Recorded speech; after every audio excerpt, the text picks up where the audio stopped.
चलिए देखते हैं गरीब लाडली की कहानी। लाडली केकरा घर जाई, जेकरा घर जाई वो स्वर्ग बन जाई। चलिए मिलत बानी गांव के ठाकुर भानु प्रताप से। इनकर दोनों बेटा के कहानी एक रोशन और आकाश। अब चलिए मिलत बानी गांव के लाडली से।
रामू चाय लेके आवा।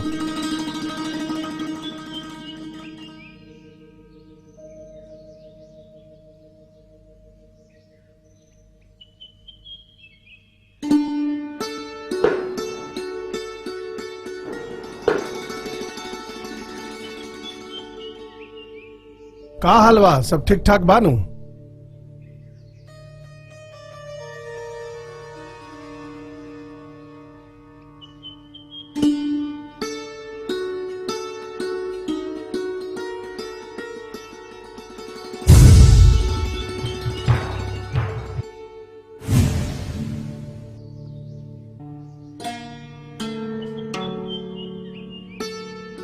ठाकुर साहब बड़का भैया के आवे के समय हो गल बा। छोटका भैया के कहीं ना उनका के जाके बुला के ले आवस। ठीक बा बोला तानी। रामू छोटका बउआ के बुलावा।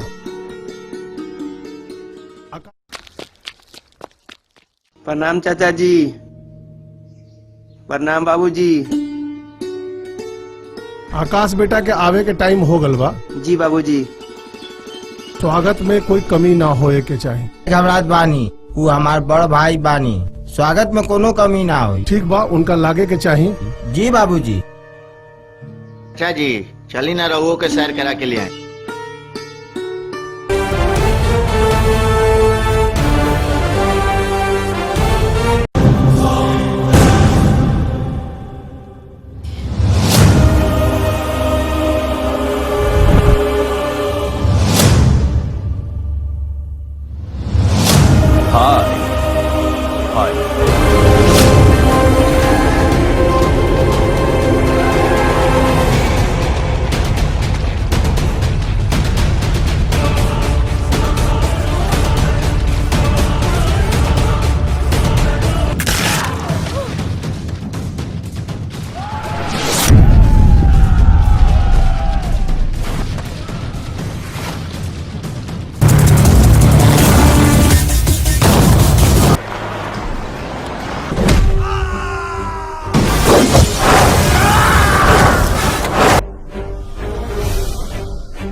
तो नित्य आ गया, तेरे हाथ में तो खंजर भी नहीं, फिर कैसे मारेगा मुझे? मैं मारूंगा, मर जाएगा। दोबारा जन्म लेने से डर जाए।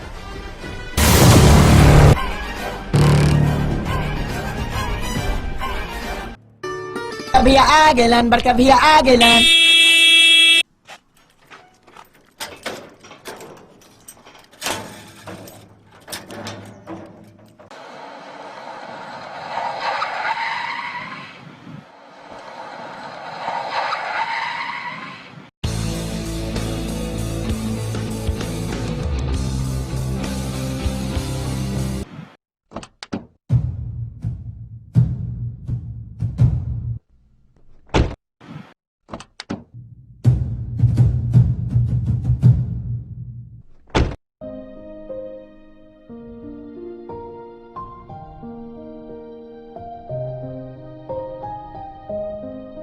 बाबूजी गोर लागतानी। बेटा रोशन, शहर के पढ़ाई लिखाई कैसन रहल बा? बहुत अच्छा रहल बाबूजी। हमरा यही उम्मीद रहे तोरा से। ई बाबूजी बेटा के करवानी भानु प्रताप के। ऐसे डटल रहा मैदान में। जा मुंह हाथ धो के आओ। जी बाबूजी।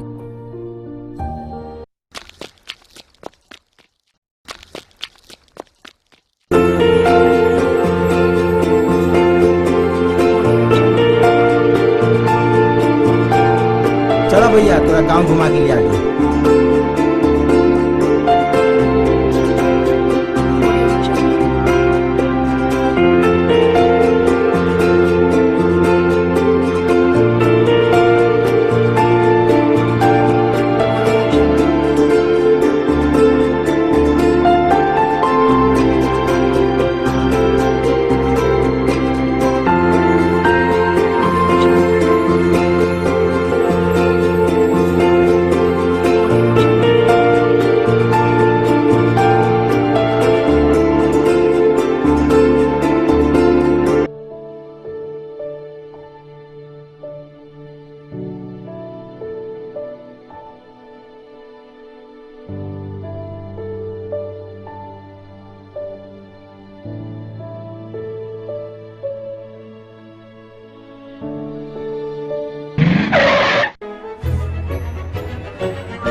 शहरी बाबू, इस शहर के रोड ना गांव के रोड है, जरा संभल के चली।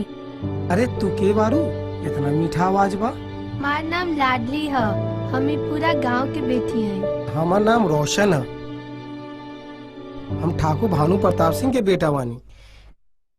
हाँ, हम कल ही शहर से आयल बानी। अच्छा, तो तू भानु चाचा के बेटा हुआ?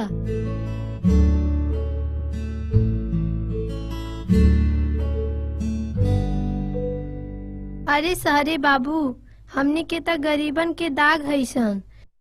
और आज के बाद हम ही वादा करतानी सभी गरीबन लड़की के शादी हम खुद करान। चला फिर मुलाकात हुई। सुना लाडली,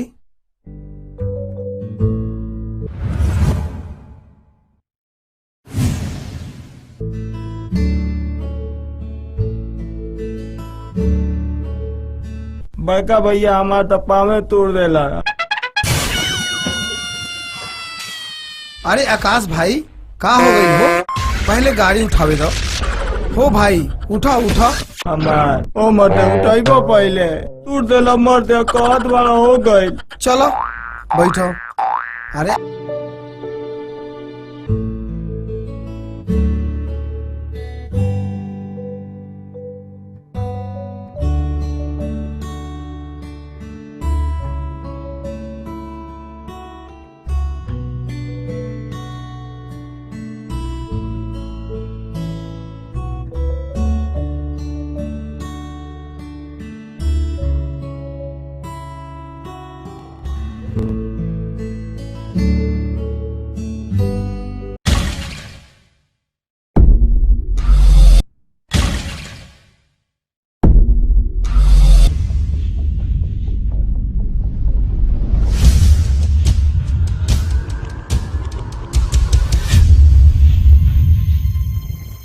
आओ बेटा रोशन।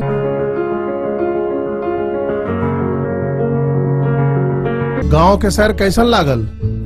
गांव के सैर बहुत अच्छा लागल। बाबूजी हम जाता नहीं, थोड़ा काम बा। ठीक बा, जा खुश रह। देखा रोशन, तोरा से एक बात कहेगा बा। बोली बाबूजी, का बात बा?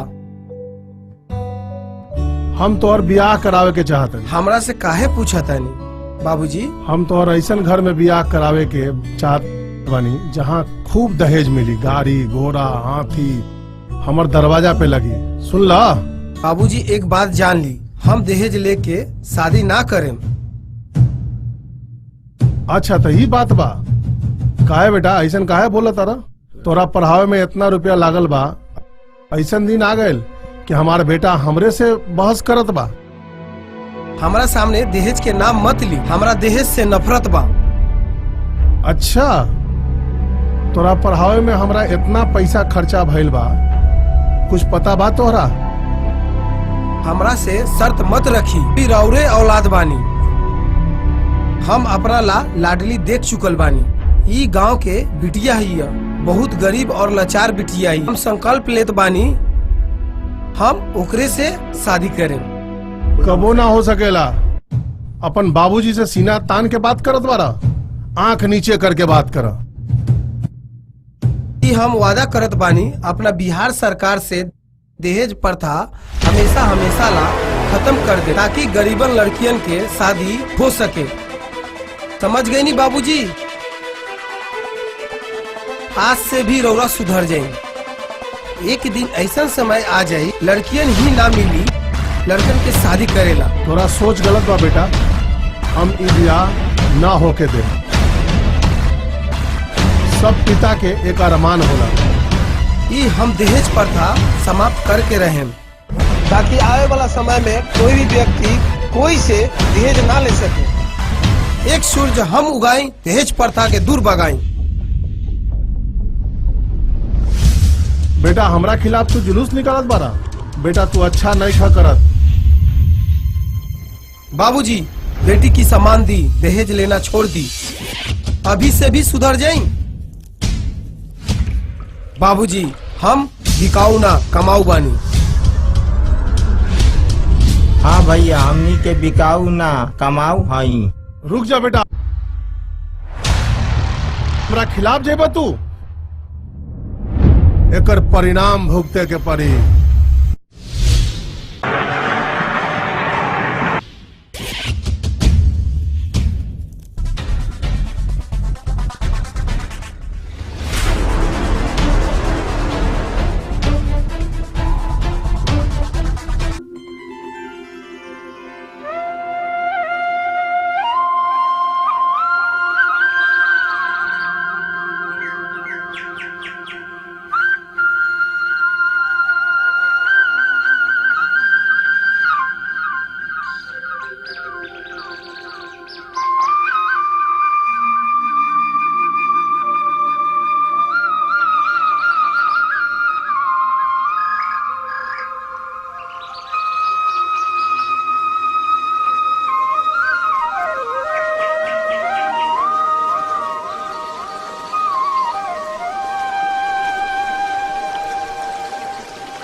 कोई बा?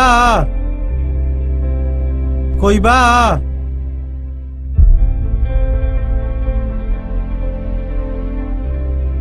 बोला, का बात बा? कहाँ से आइल बारो? का बा? हमर नाम बबलू चौरसिया है। हम सेमरा गांव से आए हैं। हम अपना लड़की के शादी राउर घर में करे के चाहत बानी। चला जा बैठो, चला जा बैठो।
बेटी तू कहाँ बाड़ू?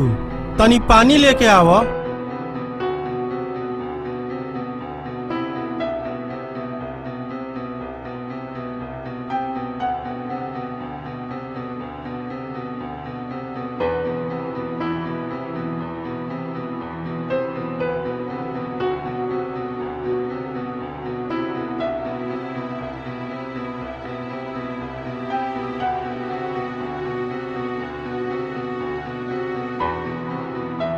का हाल बा हो बबलू चौरसिया?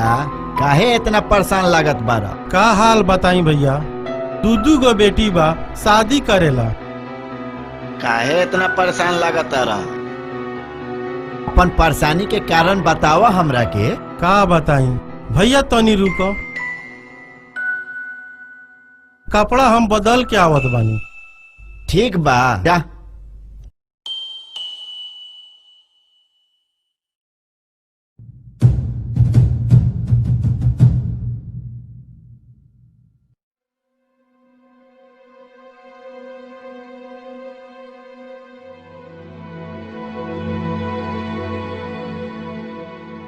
काहे परेशानी नजर आवता तोरा चेहरा पे?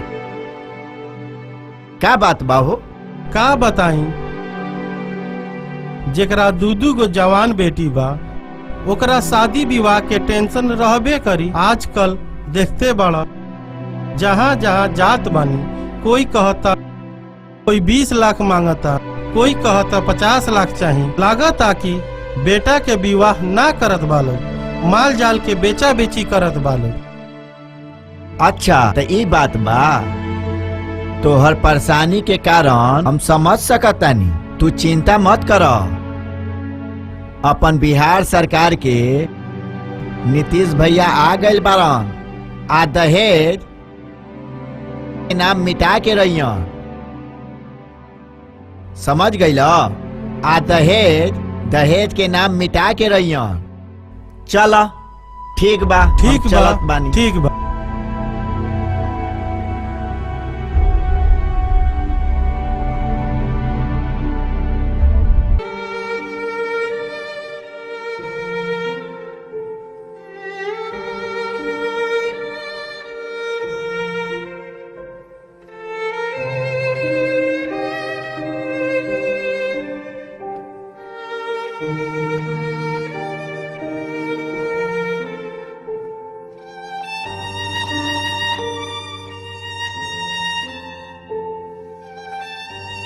बाबूजी का बात बा? काहे इतना परेशान बन? का बताई?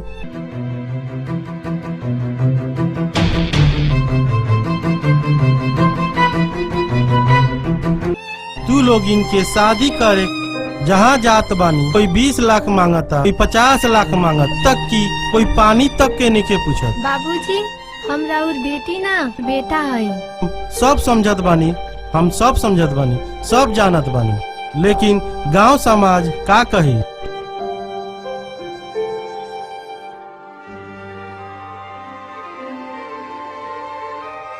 बाबूजी मत रोई, सब ठीक हो जाई, चिंता मत करो।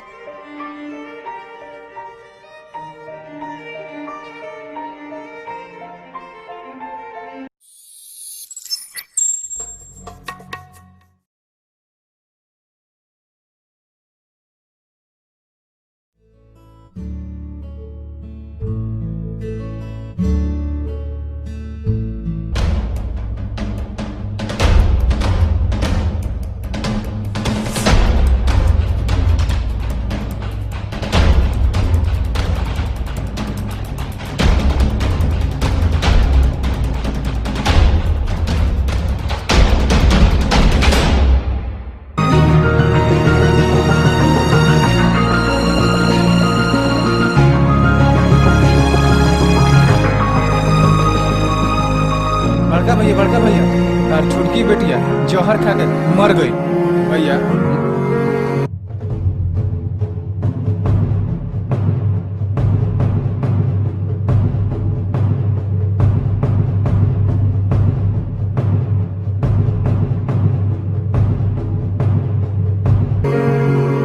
बेटी ये तू का कैलू?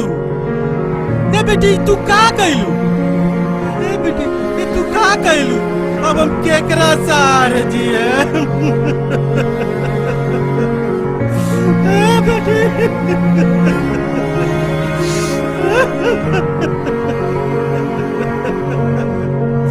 ए बेटी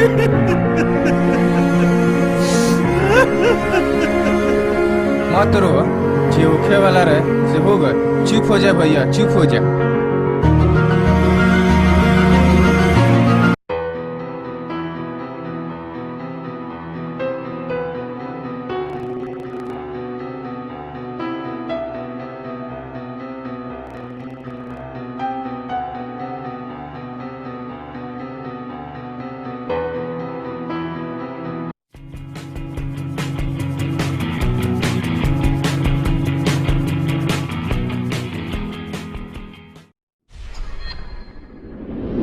का हो भाई, गांव में नया चिकना कौन आइल बा?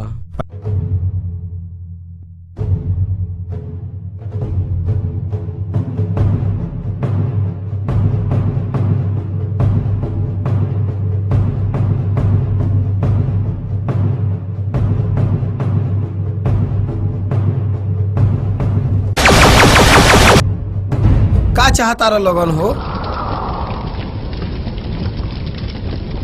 का हो सहरी बाबू, गांव के मजा लेत बारो का?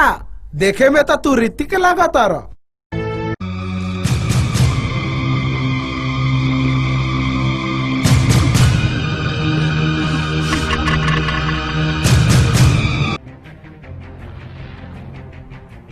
हमार नाम ऋतिक ना रोशन रोशन रोशन रोशन रोशन।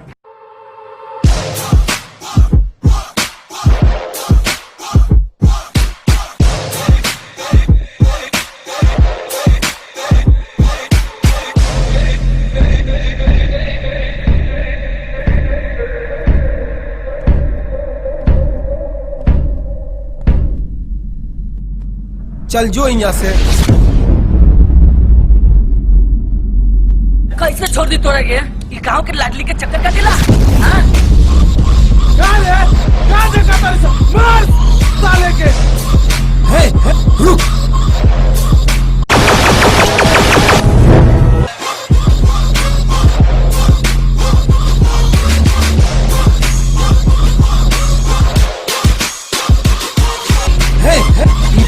चमचा गांव में हम तोरे देखे नहीं, तोर हाथ पर साथ में फेंक दे।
अरे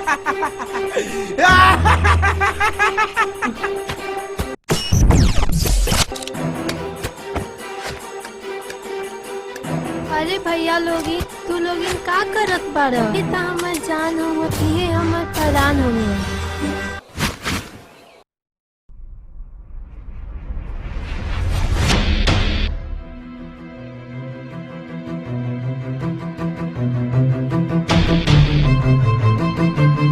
बहन ना जानत रहनी हरी बाबू से प्यार करेगी। आज के बाद ऐसा गलती ना हुई, सब हमारे जीजा हो।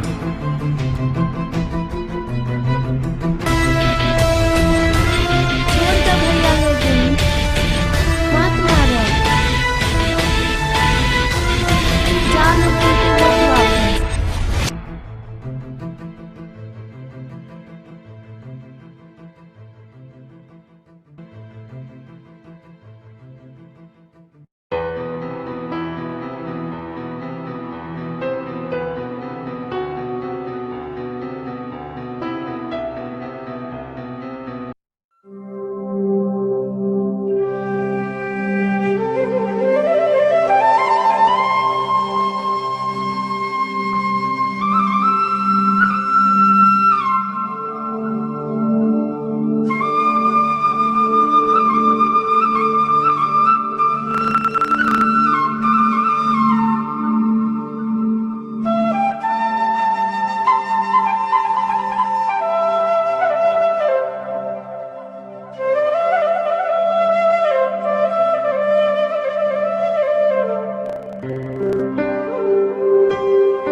सुना लाडली, कब मिलबू?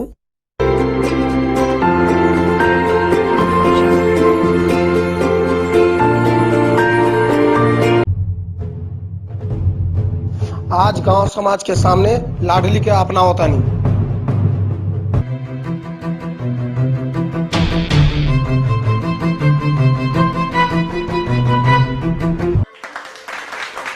और दहेज प्रथा के दूर भगावता नहीं। आई हम संकल्प लेता नहीं, दहेज प्रथा खत्म हुई।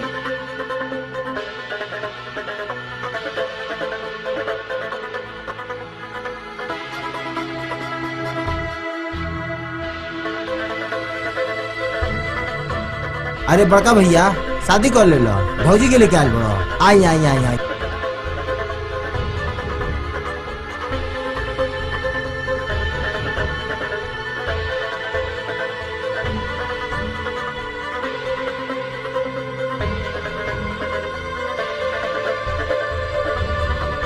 बाबूजी बाबूजी,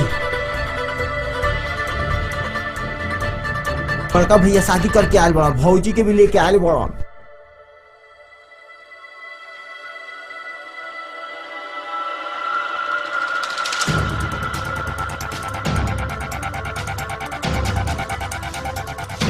रुक जा वही, जहाँ खड़ा बना वहीं जा, रुक जा।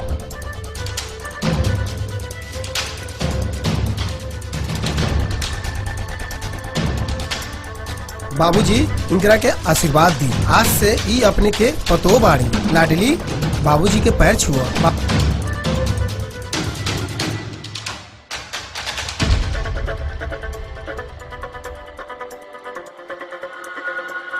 तू घर के लक्ष्मी हो बहू, आज से सारा घर के जिम्मेवारी तोरे, संभाला अपन घर के। जी बाबूजी।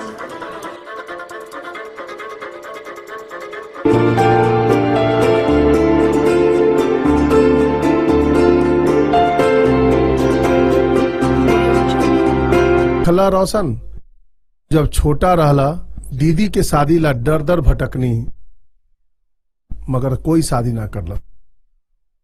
तोरा दीदी जहर खा के मर गेली, सुनला? बाबूजी रौरा आज तक ना बतैनी हमर भी एगो बहन रहे। बाबूजी हमारा ये उम्मीद ना रहे अपने से। ठीक बा बेटा, अब तोरा के जानकारी दे देनी नू।